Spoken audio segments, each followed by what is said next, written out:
Na mais de uma ocasião, nós arriba nos televidentes para conhecer desenvolvimento turístico que está planeado para um lugar na Posquito. Para ser exato, no sítio conhecido como Isla de Oro, ave nos por reportar que o projeto ganha atenção internacional. A companhia AM Resorts a anunciado ayer que está continuando con la expansión del Caribe.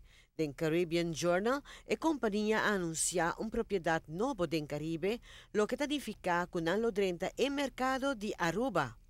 A propriedad novo da carga el nombre patenta de Zoatri Isla de Oro. Tanta premira que el resort aquí lo abre soporte de año 2018.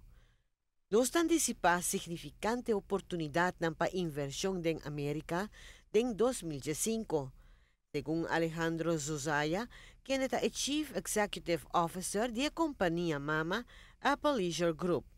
Esta significa que en Caribe mira aumento de 5% de cantidad de turistas y en México el aumento de casi 20% de primer mitad de año 2014.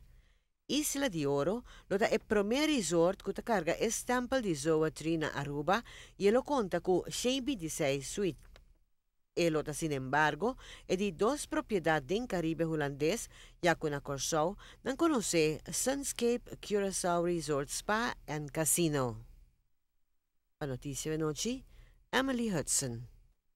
En nosso reportagem anterior, nós mencionamos que a maioria de suítes lo queda construir riba pilar andem la man para trás de mangalan para assim proteger e conservar a bonita ecologia da região.